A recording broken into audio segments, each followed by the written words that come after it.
Oh, okay.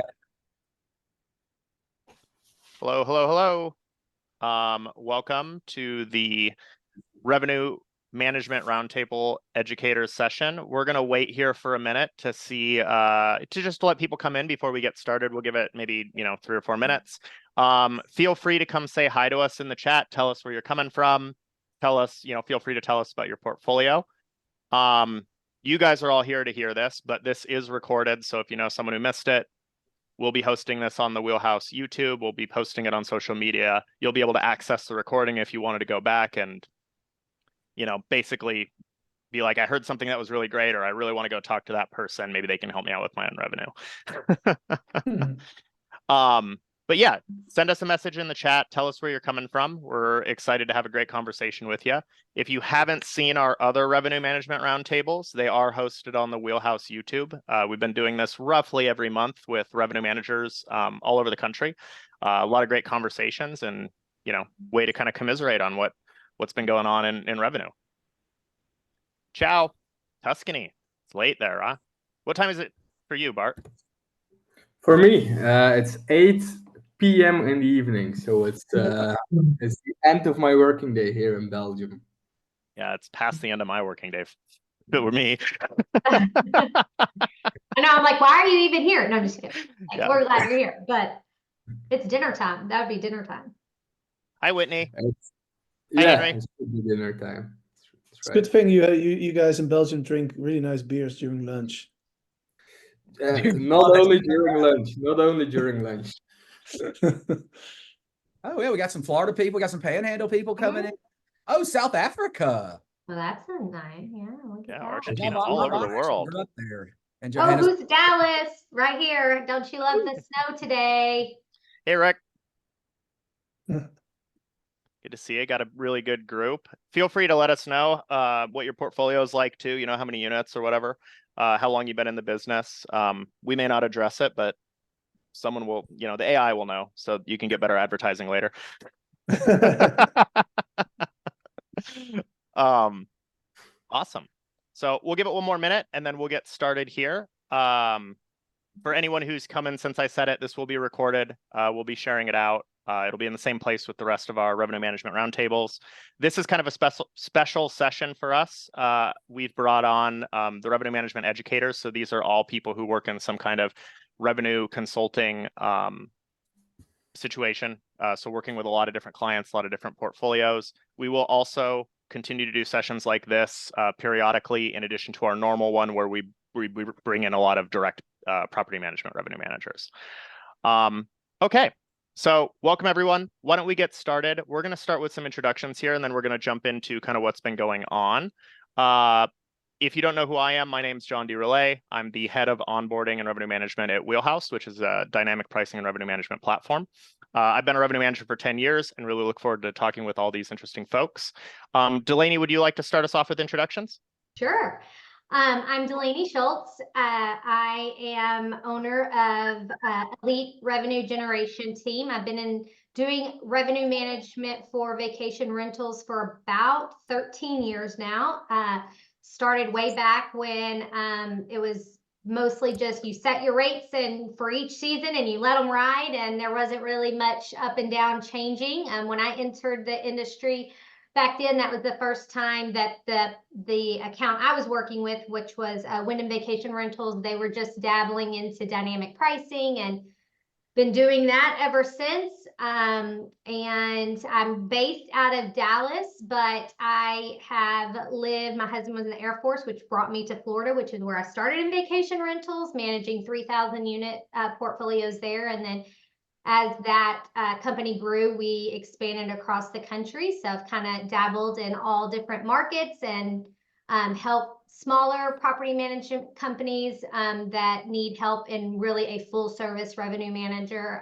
That's kind of our bread and butter. Perfect. Thank you, Delanie. Bart, do you want to introduce yourself next? Yeah, definitely. So my name is Bart. I'm from Belgium, so it's evening time here in Europe.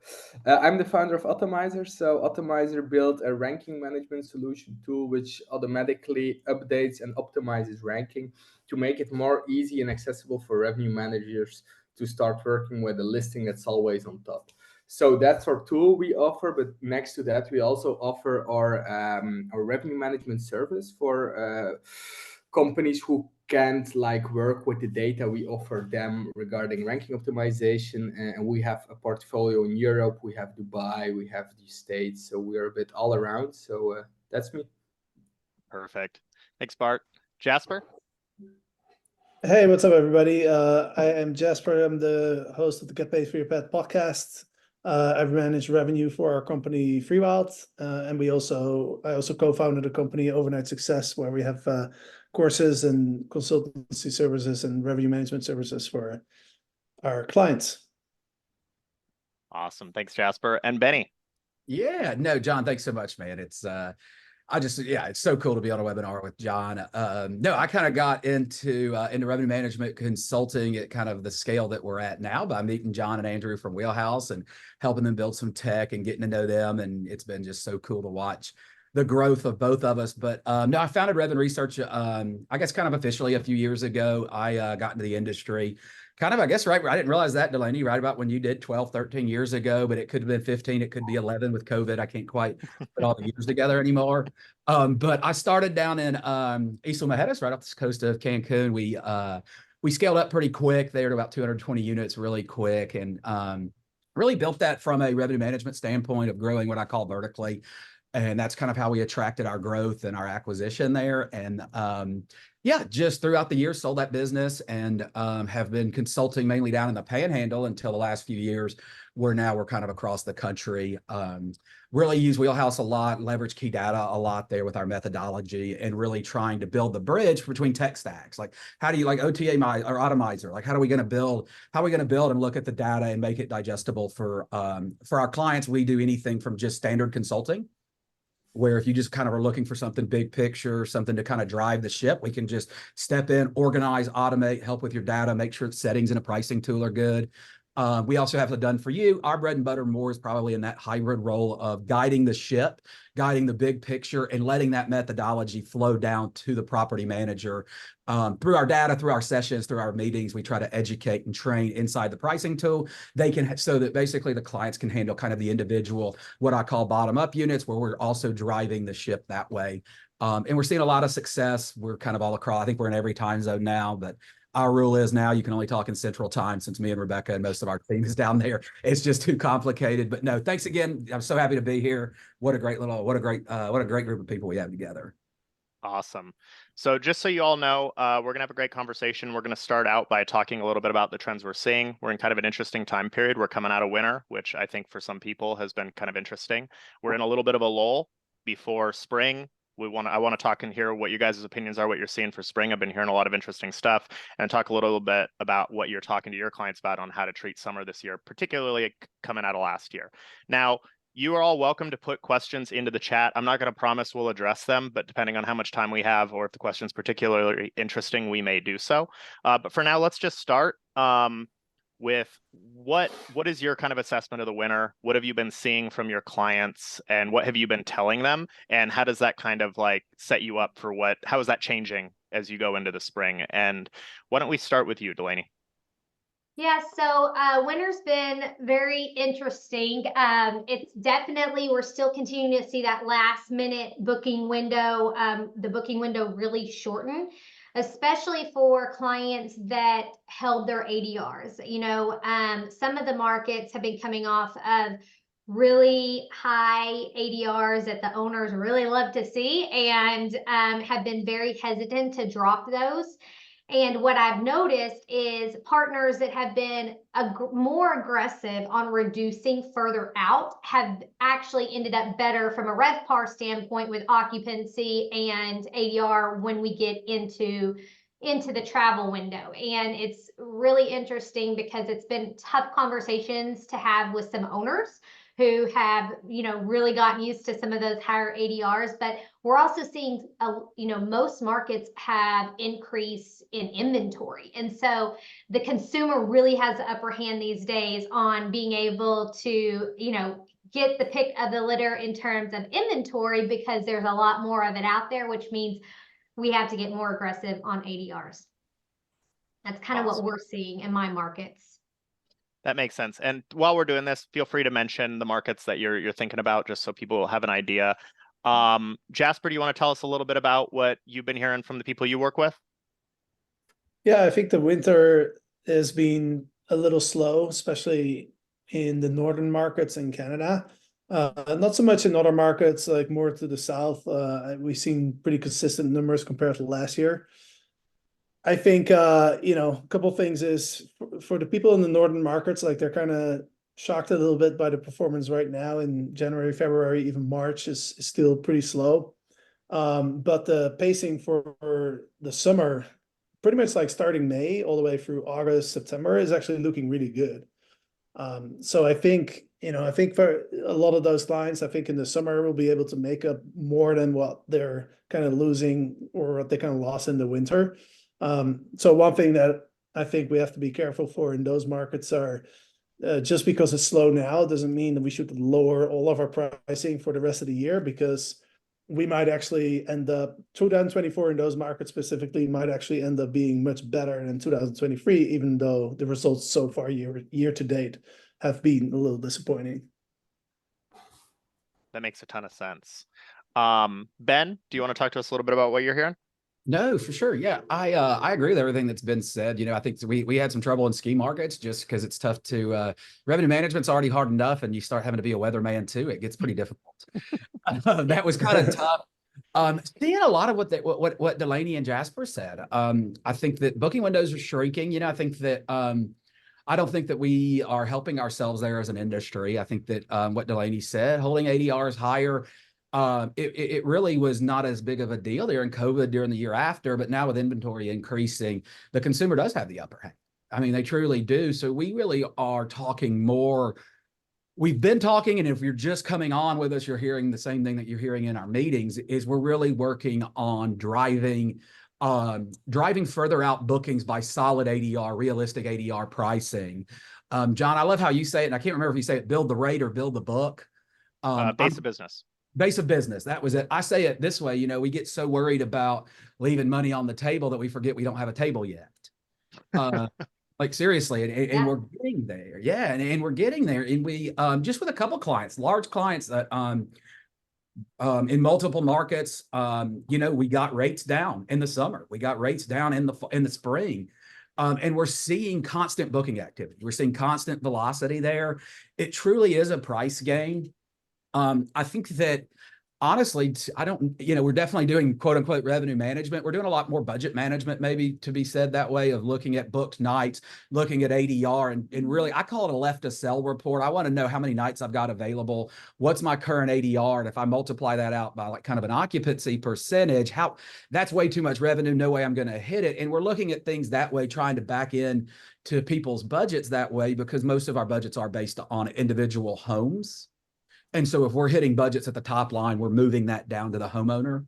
And that's really what we're talking about. Our goal, I'm trying to get our clients to really buy into, is the goal of this year is for us to have more nights to book in 2025. I want to have more nights to book. I want to drive occupancy. I call it kind of handcuffing homeowners. We want to handcuff some homeowners to us, drive it out in the fall. You know, like last year, I think we had a great fall. The fall terrifies me this year because we did so well. I don't think we're going to pick up any year-over-year money there. But we got that stuff down in May for like the panhandle of Florida. Let's go ahead and drop those things down. Yeah, we're looking a lot more as well at kind of arrival month market occupancy and portfolio occupancy going, all right, the market's at 35-40% for October. Why the heck am I trying to sell something high or trying to sell something kind of at an average? Let's just get it down to closer to the minimum price and like a pricing system. And what John said, you know, build the book. Let's build a book of business. Let's drive some reservations in there. Especially coming out of spring break as well. Let's drive some reservations into the summer. Get it. If you've got units that are struggling, we're trying to drive reservations there and drive occupancy. Awesome. Bart, what are you seeing? Especially, I know you guys deal with a lot more of the distribution side than some of the pure revenue managers do. I know we're all kind of aware of it, but interesting to see like just on the pure revenue management advice you're giving, but also how that distribution stuff is kind of affecting your decision-making and thought processes as well. Yeah, and I'd love to decrease in inventory there, Bart. Like if you could talk, I'm sure everybody in the chat there is thinking about it too. If you've got any insight on just increase of inventory in markets or just across the country or the world or whatever, just there, I'd love to hear that stuff too. Yes, so what we saw is that in a lot of markets we were handling, for example, the Dubai market, Orlando market, Miami market, there has been a spike in inventory, spike in supply in Dubai, much more aggressive than, for example, in Orlando. But we see that the sensitivity of the market has increased. If an owner is blocking their property for 60 days in a year, this is affecting their bottom line for the whole 2024 period, because they are not sending availability to the OTAs, and the OTAs know if they compare it, they won't make any money on it, so they won't benefit them along the way. So we see like those little tips and tricks are getting more sensitive, the weights are getting more attached. And also, for example, if you're talking about the Airbnb part, in a lot of states in the USA, they take the 60-day average to determine the weight they put on ranking. We see that as supply increases, the economical factor, the rates decrease as well, because people want to get some occupancy. But this affects ranking, and we see that the best performing property management companies that we are handling are the property management companies that control their owners, that can say to their owners, okay, you don't have your minimum rates, we control it, because we need to get on top of the OTAs, we need to be able to leverage them. So what we saw is that like controlling of the owners, like teaching them, educating them, is helping them in a long way. It will get them some low bookings. They will probably have some like net break-even bookings in low season, but they are benefiting along the way. Awesome. Yeah, that has been really important. Sorry, John, I don't want to No, you're good. Go. With the conversation having with partners is that even though you maybe, like your impact on the OTAs, Airbnb, Vrbo, that impact, even though is affecting you in summer right now for when you get into those months or in the off season. So if you're like going to keep your minimums high because you'd rather not have anything, or those owners that say, oh, I don't want the rate too low, I'd rather it sit empty. Well, that conversation is not just affecting their revenue now, but it's also going to affect them in peak periods, because they're not going to get the visibility because people aren't clicking on their unit. So trying to train partners that it's not just about the right now or even during peak periods, it's about the overall picture and health of a unit and the visibility on these channels across the board. And it's just not you don't have the switch to turn it on now because I want it, but turn it off later because I don't. Like it doesn't really work that way. Yeah, I love how Rebecca says, I love how Rebecca says it. It's kind of like you got to play defense to play offense. You kind of gotta. One thing that we try to do is try to drive that occupancy in those shoulder seasons and those lower demand months. We're not peaking holiday. If it's not peaking holiday, let's get it rented. Let's get it rented now, because I love what Delanie and Bart said there. We're actually we may take something lower than what a homeowner may want, but being able to explain the bigger picture of, yes, hey, we're really taking this now to drive revenue to your bank account, to this asset. But what it's going to do is pay dividends in peak. It's going to pay dividends when we're entering into the window. It's going to pay dividends. Hey, it's going to pay dividends when we need to sell out the last few days in a peak month, and painting that full picture. And I agree too with Delanie and Bart, especially there of our clients that are really, really succeeding are the ones that are very, very clear and concise and educated to talk to their homeowners. One thing that we use in Wheelhouse all the time for our clients there is like a minimum price occurrence setting, where I can look at, I think, 180, 360 days and see how many times it's hit the minimum price.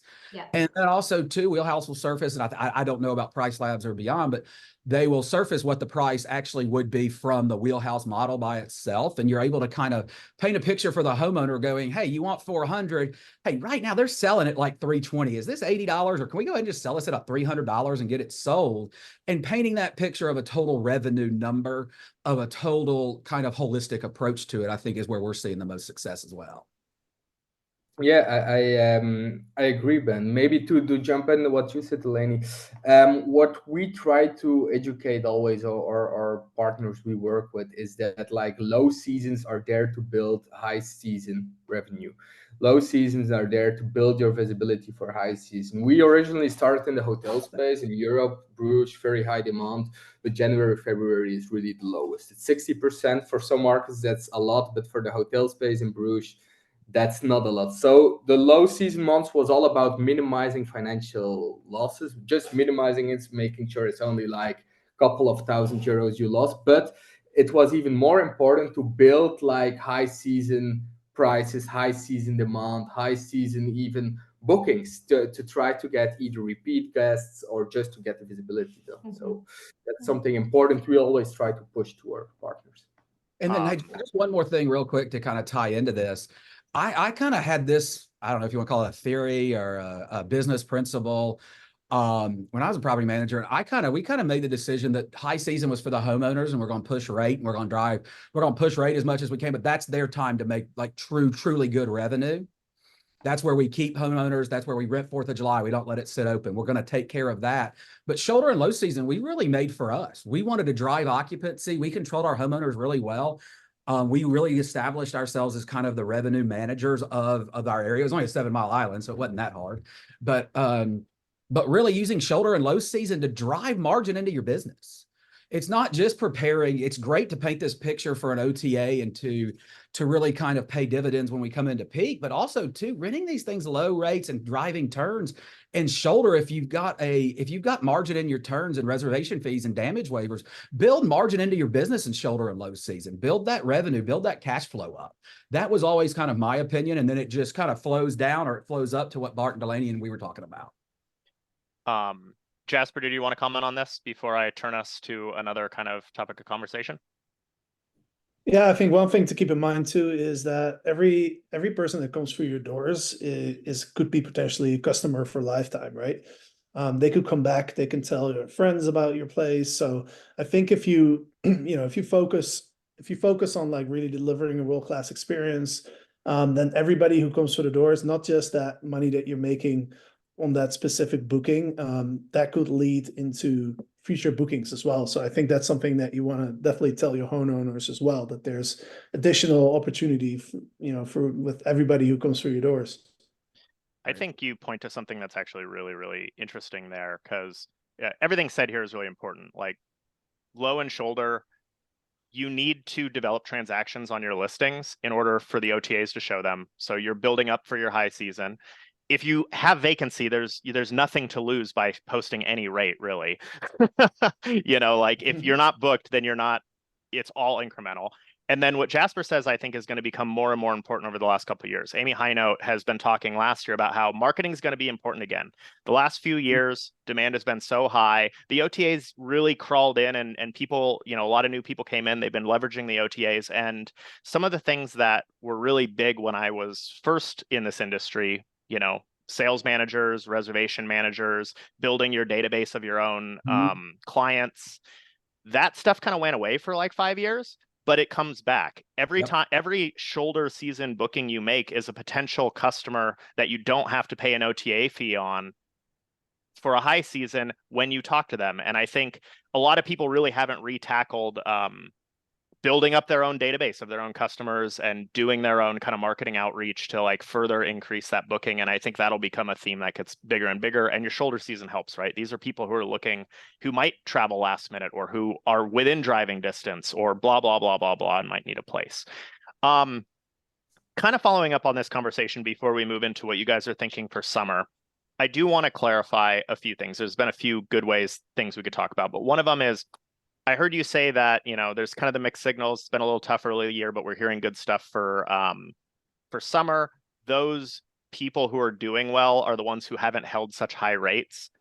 What is kind of the rough relationship in terms of like last year's performance to this year's performance that you would consider to be like not holding your rates too high? And like how early is being like adjusting those rates in your mind? I know it's going to be different for market and property, but a little bit more specifics there I think would be helpful, because someone in their head might be thinking like, well, my rate's only 25% over last year, so I think I'm being conservative. What does that mean for you guys? Bart, do you want to start us out? Yeah, definitely. So if we compare this year to last year, in Europe, it remains the same as more or less. So some increase in supply, some decrease, because there is a lot of regulation in Europe regarding like extra supply in the market. So ADRs are in the similar manner. We see that bigger players, there is more consolidation in the property management space in Europe happening right now. So bigger players start to like aggressively discount last minute to attract all market demand. We see that happen happening in Europe. But when we compare, for example, Orlando, Miami markets, Tennessee also where we're present, we see that ADRs have dropped slightly, not very significant compared to last year, but it's still like a downwards trend we are noticing. So yeah, something very noteworthy that we should keep looking, but it's all, of course, the supply increase. So I'm very curious, and we are very curious what will lead to the future of that. Jasper, do you want to talk to us a little bit about what you think that kind of like maybe conservative rate or just in relation to last year where people should be posting their rates for the upcoming year? I think right now it's really important to look at your pacing data for the summer, because I see a big difference. Like some markets, it's very in line with last year, but some markets, I see double occupancy on the books right now for July or August, right? So I think it's really important to keep an eye on that, because I think the biggest risk is to sell out too quickly at too low rates, and then you're fully booked in May, and suddenly you're looking at your competitors getting booked at like much higher rates than you. So I think that's a risk that's out there, and I specifically think that a lot of people run that risk because it's slow now, right? Like I mentioned before, like, so people are scared to lose out on occupancy, and so they want to get booked early on, which is fine if the market's not pacing ahead. Then I think that's totally fine. I don't believe that the strategy of just having far out premiums and like really like getting those early bookings is good if the market's not pacing as well. But if the market's pacing really well for the summer, then you got to be careful that you're not getting booked too early. That's a good point, right? If you're going to be conservative, you do need to watch your pacing, because you can take advantage of strong pacing. Yeah, if I mean, just to give if I can give an example, I have one portfolio in the north of the US where some of the larger homes are, when I started managing it, they were already 90% booked for July and August, right? And I look at comparable properties and I look at the pricing, and I'm like, damn, like we're definitely going to miss out on revenue there, because I'm already seeing other properties getting booked at higher prices. But this particular client was a bit freaked out because of the winter. And so he's very happy that he has those bookings. But in my mind, I'm thinking, man, we're missing out on revenue here. Yeah, we got to teach other people to compartmentalize as well as a revenue manager can. You're constantly working in different seasons, like even though you have to have that mindset of even though you're in maybe last minute for spring break or whatever, like you're still got far out for the summer. And really, I think one thing that has been helping our partners is really showing them how they're performing to the market, and week over week, how is that changing? How is the market picking up? How are they picking up compared to how they were picking up last year? So using the comp set data that you can get out of Wheelhouse and key data, and really visualizing for our partners. Like, you may think that, oh, we're pacing behind, let's drop rate, but let's look at what is the market, and not just the market a whole, but like inventory, specific units, like really showing that picture and delivering that message to our partners has been critical to kind of tone it down a little bit and say, hold on, let's just look at the numbers, look at the data, and then make a decision. And you still might have, well, this owner's called me 10 times and they just want a booking. And you know what? If that's the case, like, you can only present the information the way it is, but then you make a decision, because without owners, we're not going to be anywhere. So you still, have to have some of those conversations as well, and do what's right for the homeowners that are very involved and have their own opinions. Yeah. I'm going to throw a number out there, because I think, my rule of thumb for this year that I've been kind of developing in a number of markets is I really don't think that you should be posting rates more than 10% above your actuals last year, unless you have a good intentional reason to do so. Like, this unit was new last year, or I know that I did this behavior. But you want to be intentional if you're putting a premium out there, especially because like 10%, maybe that's not as much growth as we would like, but we're also analyzing and saying maybe the markets are going to be down a little this year. And then on a week-to-week basis, I'm going to react based on my pacing. I don't want to start too high, because I can't make a decision if I don't have any data points. If no bookings are coming in, I'm in the same place now as I am 30 days out, right?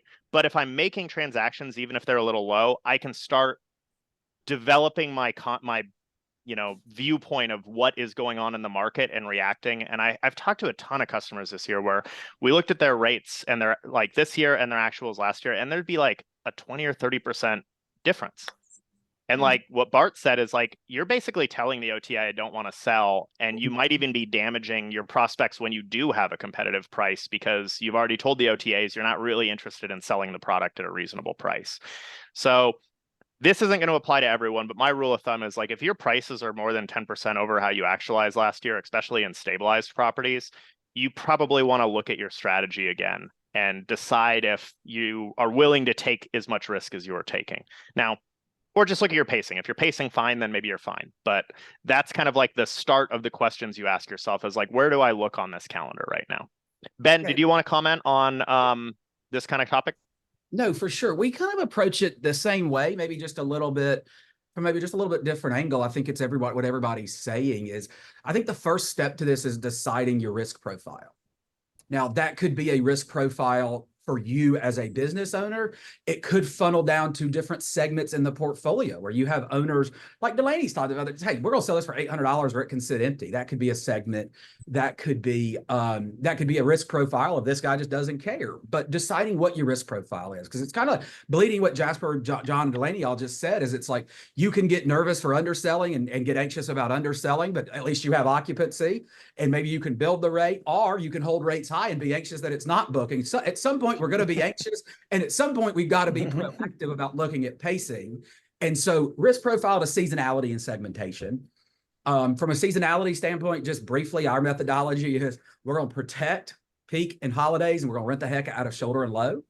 And then segmentation, looking from whatever risk profile you are. If you want to run a high risk, you might want to look at ADRs and segment it out that way and go, okay, here is where we perform the best and we want to push rate, but we still want to be aggressive with our mid and underperformers.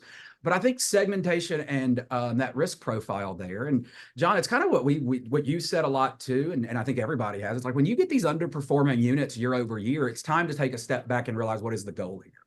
To me, as a business owner, a property manager, I need more bookable nights year over year to hit budgets and to make money that I can pay people and put food on my table.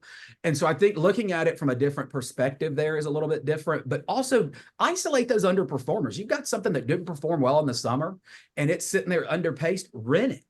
Get it rented, get some data in there, get some transactions. And John, we've talked about it a lot too, and I'm sure Delanie's and Jasper, everybody's kind of felt the pain. You get a new client and you're really excited to work with them, but there's not a lot of good data points out there. Rates have been held too high or rates were way too low. And it's like you're trying to find a middle ground that you can build a foundational revenue management strategy off of. I feel like we probably, most people probably had one. COVID changed it for us. And now we're kind of having a pretty hard landing coming back.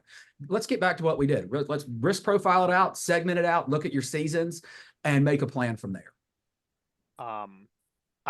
This came up in the chat and I think it's pretty relevant, especially because as consultants, you guys are like an extra layer deep than sometimes like the PM or the revenue manager. But how are you training or talking to your clients to talk to their owners? Because I know that's really difficult for a lot of people.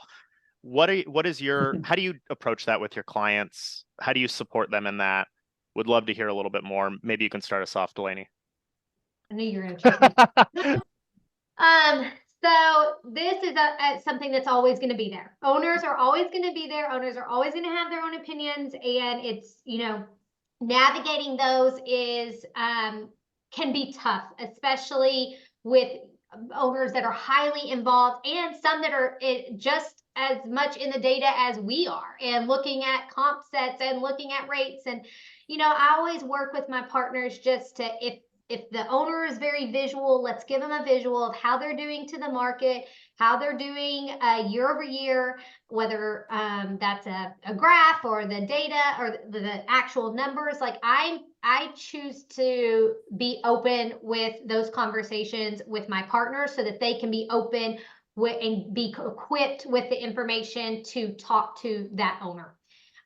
Don't hide anything. Sometimes I'm not, owners will bring it to us and we'll go, yep, you know what? Like in portfolios of hundreds and hundreds of units, like that owner, a lot of times they do know that, yep, I am underpriced, or yep, I am overpriced. And I think that validating them as well with that information can go a long way to build trust and say, we're all in this together. I think that's a great point. All in it together. That's what I love to hear. Yeah, because if you can build a good, like, you're not always going to be able to do this, but you do want, like, as a revenue manager, you do want other eyes on this stuff because it's hard to keep track of everything. And if you can build that kind of relationship, it's definitely going to work better. Who else wants to jump in on how you guys are kind of approaching owners here? Jasper, go ahead. Yeah, I was going to say, I think almost every student that we get in our program, their focus is on expanding their portfolio, and almost every single one starts with dropping actually a few clients, because there's the 2 or 3 clients that take up 80% of your energy, because they're always looking over your shoulder, they're always complaining. No matter what you do, there's a complaint, right? So I would say a couple of things is, number one, don't be afraid to drop a client, because that mental energy that you're losing because of that person that's always like bothering you, it's not worth it. Like, in the long term, you're going to do better when you work with the owners that share your values and share your your goals as well. Because in the end of the day, like, look, you work with an owner, like, you want to make as much money as possible for that person. And you have to explain to the person, like, I'm the expert, I've been doing this for 12 years. I want you to just sit, relax. At the end of the month, you get a check, and don't worry about what I'm doing, because my job is to make you the most money I can. And the best way for me to do that is if you let me do my job. If they don't subscribe to that, you're probably better off, like, letting that person go. I 100% agree with that. Yeah. I've had one client partner in particular that we really had to go through and say, well, how much are you giving this owner back? Because they complained that the rate was $5 less than they wanted it to be. Like, and at the end of the day, they were making so very little on this unit that it didn't make sense. She finally said, you know what, I'm going to have this hard conversation, and now they're gone. But that's headache that's not there anymore. And at the end of the day, there's not that much loss in terms of revenue that she's missing out on. So it can be tough. I'm sure I wouldn't necessarily have that conversation with that owner, but I think, really put into that perspective, like, how much is this headache and, text messages after 10 o'clock on the weekends affecting you, and is it worth it? Well, and especially if that's time is being taken up by your revenue professionals. Most people don't run a huge revenue team, and the biggest benefit you have by having a revenue team professional is they have the ability to think creatively. And if you're filling up all that time with things that they can't really even solve because they're just arguing, you may be even degrading that revenue resource you have. Not just taking up their time, but making it so they don't even have the capacity to do the things they want to do or might be opportunities. Yeah. Who else? Absolutely. It's kind of one of our, what we try to really a value proposition that we try to give to all of our clients on the education side of things. That's really Rebecca, our COO's passion is driving that education, because, she was at a large property management company basically starting as a reservation agent, showed up, is very bright. And they, basically in a couple of years is running a very massive budget with no education. And that was 5-6 years ago. There was even less and less of this. And so we really try to drive through our onboarding process, through even like kind of the quote unquote sales process, our methodology of how we look at things. I really do believe that our industry was kind of built off managing assets, upkeeping second homes. We've seen that transition to more of an investor, even if it's just a guy and his wife buying a unit in Panama City just to try to make an extra couple $100 a month. It's still an investor. It's a different conversation you have to have. It's not, the conversations that I'm hearing are not necessarily now about, hey, we let somebody in that, they were younger and they trashed the house. I think that we as an industry, we've gotten a lot better on that. And now it's time to be the revenue professionals in that relationship. As you come into a homeowner, as you grow and educate yourself, the way that we really do it is through our meetings, through our biweekly meetings, running through like kind of our pickup and performance reports, recapping what we did in our strategy, isolating the data to try to take it from this to right here to be able to really deliver to the homeowner. And I guess really I hadn't thought about it this way until now. We really kind of maybe try to talk to newer clients like homeowners very simply. Hey, this is where we're going to start and build so that they have that foundation to really educate a homeowner, because it's very hard in revenue management because honestly, we don't know if we're right until the end. And then you still really don't know if you're right all the time. And so I think that partnership, doing it with somebody, it's not us against a homeowner. It's not a consultant against a revenue manager. It's not reservations against marketing. It's a team effort there. And it's a team effort from the homeowners, and build that culture, not just in your walls, build it through your homeowners, friendships, partnerships there to really discuss and to really take those meetings John was talking about arguing, to more questions, to more collaborative discussions. And then not only are you going to make them more money, they're not going to bother you as much. You're going to be able to creatively think more. They're going to be happier, and everybody kind of gets along there. And that to me is the really goal and what I would be focusing on to really build a sustainable property management business right now. Awesome.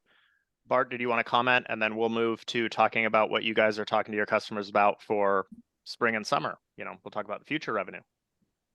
Yeah, I definitely agree with everyone here. It's all about educating at the right time, and starting like from day one they sign, like telling them, okay, look, we are doing dynamic pricing. This is already a huge part for a homeowner who is doing something completely different, is not familiar with the industry. So they just need to understand it and why it's that.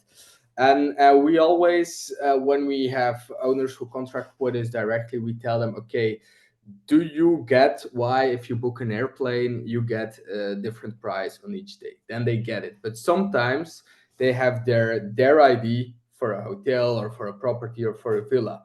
And then we say them, why? And then they say, because I think my property is worth $200 a night. And then we say, okay, did you look at the market conditions, etc.? And like by assuring them we know everything, this is how we keep them, we say calm, but like how we convince them that they should trust the professionals. But as you already said, it's a partnership. Sometimes they know something better. It can be that they have some more information about something about their property, or there's some local event they only like locals know. So we always listen to them, but we always make it like an open discussion without like some hatred or something, to feel them like that to show respect to them, but also let them show respect to us. So I think that's the most important thing. And like when they are blocking some mental time, like putting boundaries, like telling, okay, look, this is not the time to push us some questions about the $5 change or whatever. Look at the total picture. Just like this general overview, not my January was bad, but have you looked at the whole year, like general. And hey, John, I think there's some good questions in the chat there. Like Sasha and some people are asking kind of like communication with homeowners. I think I'll just kind of start there, like what I did as a property manager. We had a couple hundred units every Tuesday and Thursday. I'd grab a 6-pack of beer back when I drank a bunch. And hey, I would just sit there and work and send out homeowner emails going, hey, how was the kids' lacrosse tryout? Hey, I know I missed music festival. I'm grabbing some money in October, readjusting that, really trying to create that relationship and partnership there. It's to me, the time is you guys, everybody that listening, time is your most important asset. And it's not just time, it's focused time for you to be able to creatively think to drive margin and sustainability into your business. So why not get proactive on the front end? And I see some things here like with overall monthly newsletters. Let's get it more granular. Start with your underperforming units. Start with those homeowners you think that may leave you, that may back out of their contract, may not renew their contract, and start an account management program. I can give Wheelhouse a huge shout out here. I've never worked with a company that has that much initial and great support. And I've seen it live in action with our account management as well, of treating our clients like family. We treat them like we are here to work for you. We are here to support you. And the same thing with your homeowners. You are there to support historical rental revenue and an asset for an eventual sell, flip of that asset. We're controlling college funds. We're controlling retirements. Let's let them think, and let's let them know that we actually are thinking about their units as much as they are. I just had, my brain kind of works like that relationally. I could kind of remember people and be like, oh yeah, his daughter was trying out the basketball team. Throw something personal in there, make it fun. I don't think it necessarily has to be at the individual level of, hey, here's a graph and here's a comp set here. It's more just, hey, look, I'm looking at your overall revenue here. We may have messed up here. I got 9 months to make up for it. Hey, we're here together. Please let me know anything that you're thinking. What do we need to do? Maybe there's a strategy there at the individual unit level that goes, hey, this guy just needs some money in his pocket right now for a cash flow issue in his quote unquote LLC or business. And so I think talking to homeowners that way, you're going to open up the door to a relationship that is much longer lasting, and then also too is much more powerful and much more empowering versus kind of sucking your energy out of your day. Yeah, Ben, I agree. Like in our customer success team, we use this principle called action bias. Like the owners, they pay someone to take care of their rental, to take care of their pricing, to take care of their cleaning. So they want to be heard. They like, because they pay someone, they're constantly checking, is my rate okay? Am I visible enough on booking.com? Is my picture on Airbnb as beautiful as I would like it? So we use this principle actually, like, to nurture them, to train them, like, okay, look, we're doing it. We do it by automated, like, okay, hey, this week we have seen so much conversions. Hey, we have this little ID. So every month, actually, we look at certain properties that contracted with us directly, and we see, okay, those changes may need to happen. You need new pictures or whatever, or we see something happen in your neighborhood, and then we actually schedule it. We schedule it like every week, a question. So, they know we're doing it. They know we are building with them. They know we are actually, like, every day also thinking, as you said, Ben, thinking about their property as much as they are. Exactly. And just one creative idea I'm throwing around in my head just for my business, and maybe it flows down to the property managers as well, is just opening up some, like, quote unquote office hours. Just let your homeowners know that, hey, from Tuesday, from 4 to 6 or from 2 to 4, hey, I am open. Just, hey, shoot an email to me, book 20 minutes on the calendar, and just open yourself up to them. Because I think it's much better to have them coming in more from a welcoming perspective versus you aren't looking at my unit and you missed 4th of July. Open it up to talk about it now. I think that we just, human nature will say that everything is way worse than it is, when if we actually just address it and go, hey, come talk to me. Let's try to figure this out together, because we're already in a partnership. They're already your clients. Talk to them. Just get in there, find out what their needs and their goals are for 15, 20 minutes once a month. I mean, it's really that easy. And I think that from an account management standpoint, just an overall client kind of happiness there is going to help, and opening yourself up that way. I would like to just give us a little time to talk about what you guys are thinking for summer. I think maybe the next time we do a consultant one, there's a few great topics here. One is, what are you sharing with owners? How do you, like, do more general information versus more specific? There's another piece there. How do you identify the risk profile of an owner themselves? Also, just thinking communication. I always tell people when they're hiring a fractional revenue manager, talk to multiple people, because communication is really important. Your revenue manager may not be able to talk to certain owners in your portfolio well. They may not be the right person to communicate with them. And that's another thing to kind of consider.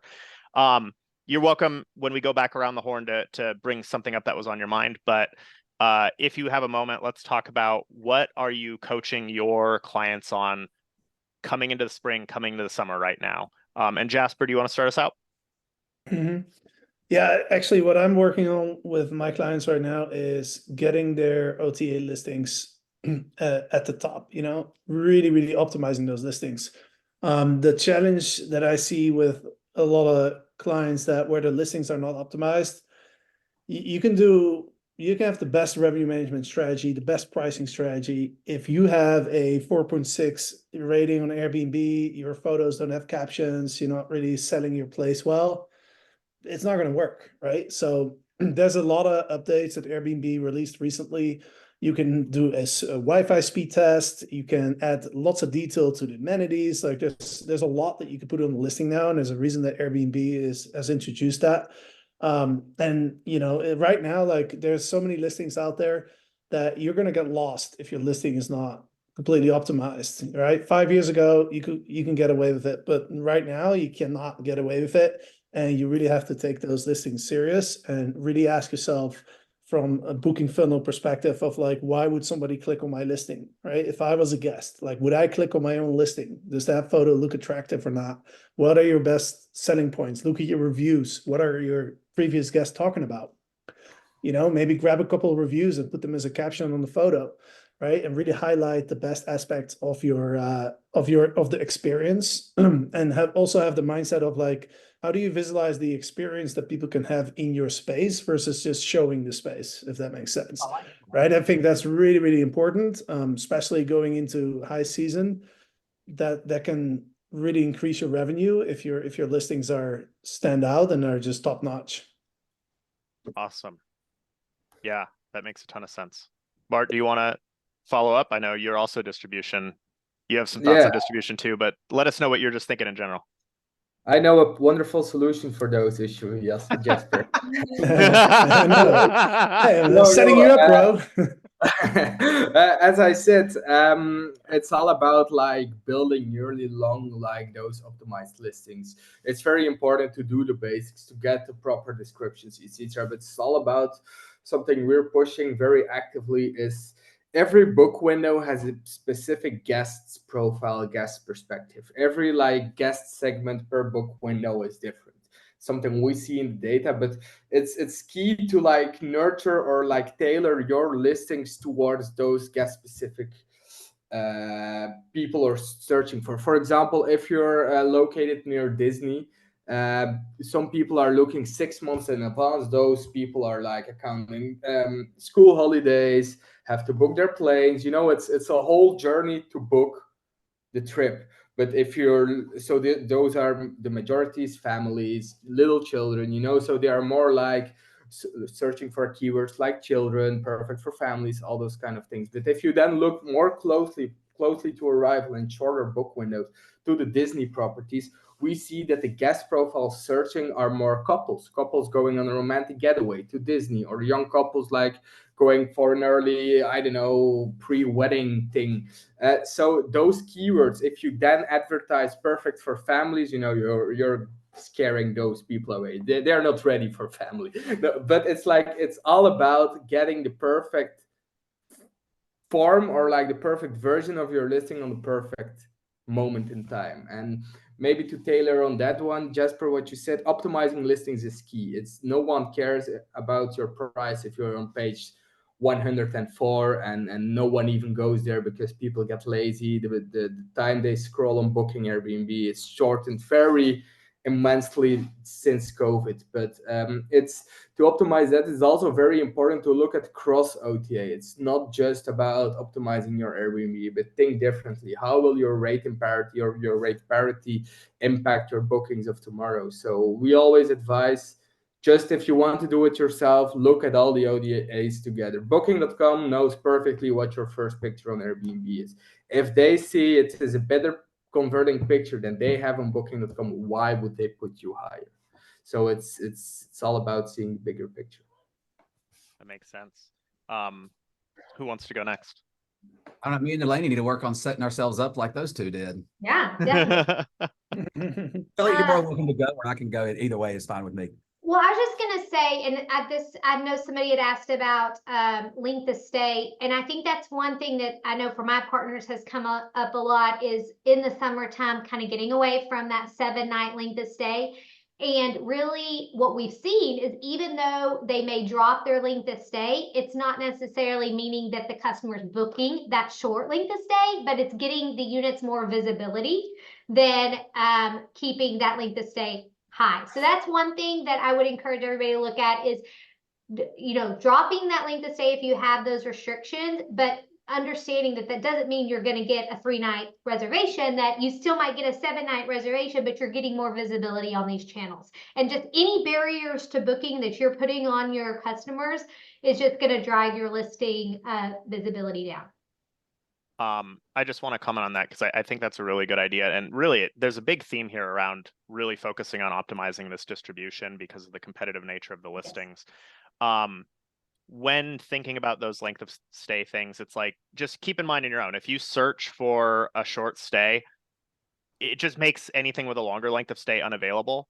But you can always book more nights if you're like looking at it 3 nights and you're like, oh, maybe I'll stay the Sunday or maybe I'll stay the Wednesday. And you can also do, goes back to that marketing thing. The after point of sale stuff is really important.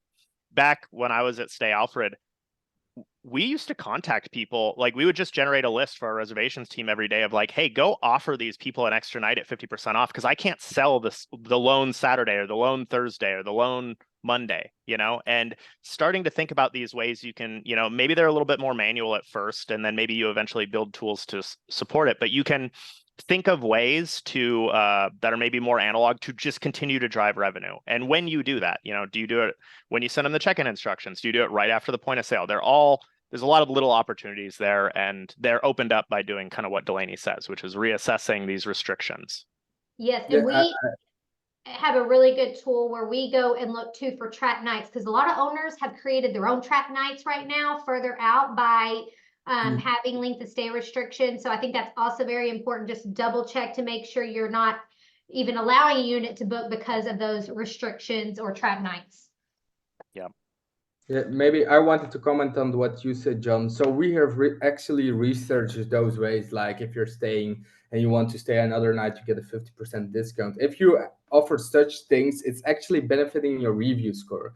And it's an ancient thing. Review score is still impacting your ranking. The weights are completely different than 5 to 10 years ago, but it's still helping. But maybe more about like the Easter trend. What's for us as like as we're so focused on ranking as a company is a very interesting phenomenon is the Passover versus the Easter. Normally it always like gets together, it's always on the same date, so it's very high demand days, but right now there's I think 20 to 21 days between them, so it's very like hard to locate which demand is coming from like the Jewish community for the Passover and which community or which demand is coming for the Easter. So like also in search patterns, like what are like the Jewish community searching for Passover, what are their typical homes or their typical villas, what keywords are they researching compared to Easter. So that's definitely something we are keeping a very close eye on, because I think it was the first time since 2015 that those two holidays don't occur at the same time. So it's definitely the market demand will be reflected. We see a lot of revenue managers like a bit panicking, dropping rates all of a sudden, then realizing, oh no, it's Easter, we have to increase again. And then, okay, it's not together with Passover. So, rates are doing every like funny thing nowadays. So it's a funny or like interesting part or phenomenon to watch. Yeah. Awesome. Ben, do you want to finish us out on the advice you're given for summer and spring? Yeah, I just jotted down a couple of thoughts just to be kind of super clear and quick here. We're pretty lucky to have a vast array of clients across the country with all different risk profiles. So we've got some right now that we're struggling with pace and velocity year over year for spring break or for summer. So I've gotten to kind of see what does it look like when we drive rates down maybe a little bit sooner than what we would like, just to catch up on pace to feel more comfortable. And we are seeing a lot of pickup in velocity to that. The markets are more and more price sensitive. I think it goes back to segmenting it out. We get to try it out with portfolios of clients that agree with us. Hey, every property manager there has some units that didn't perform well and aren't performing well this year as well. Hey, segment those, get some good data points, especially like by a bedroom count or by a property type, by a community, by a condominium. If you've got some units there that are not producing, lower those rates. See if we can get some bookings further out, because you're just learning. You're learning the story of your rates and of your portfolio rates of how you're selling your rooms. I think is massively important. And the last thing that I would really, or two things. One, I would look at week by week in high season. I haven't necessarily 2023 for sure kind of keyed me into this. When you start looking at individual weeks of the summer, they're shifting to me, at least in the Panhandle of Florida and legacy vacation markets. You're starting to see the COVID kind of pulling kids out of school still linger, because now parents don't mind taking their kids in September versus paying double in July. So I think be wary of those weeks that are lagging behind. Go ahead, get those rates low. You start to see a trend there, get them low and book it so that you're not sitting there with open nights. The last question that I would just ask everybody is, how much control and how much are we dictating booking windows right now? Because I think the majority of us there is no demand and booking windows are shrinking, and we're using that as a crutch to not be proactive looking at pace and adjusting rates. Mhm. I think that we could actually dictate and start taking back control of the booking windows by far out pricing. That is what we're hammering home. I would be grinding on segment and organizing my portfolio, coming up with some trials to get some data points, and then really looking at my far out pricing. Go ahead, get a plan for the fall. Go ahead and get a plan for the fall, and go ahead and use that exercise to get ready for 2025. That really is, I think, that's what I think everybody's kind of said here and what we're all trying to get across. And John, hey, Delanie, Bart, Jasper, hey, thank y'all so much for letting me join y'all today. Thanks so much for everyone joining. This has been a great conversation. We will post this. Go ahead and follow Wheelhouse on LinkedIn if you want to see it. I'll also get all of your guys' information that you want to share out if you want everyone to kind of know and get in contact. I know you work with people all over. And then one last little thing is, keep in mind, we're talking in a little bit of generalities. Think about it more as places you could look. We have the benefit of, when we work with these portfolios, of actually considering the specifics when we decide to do something, right? It's not just a prescription. Don't just go in and drop all your minimum length of stays. Go think about if it would be beneficial to do that. Awesome, guys. Last thing I'll say is I have found it very interesting what Bart and Delanie said, that like just because you drop it from a 7-night length of stay to a 3-night length of stay, we haven't seen the length of stay average drop all that much. No. I think that's very interesting and think about too. Lever to pull before drop rate. Totally. But your Awesome, visibility increases. It's crazy. Thank you so much. Thanks, everybody. Thank you. Bye. Have a See ya. great one. Bye.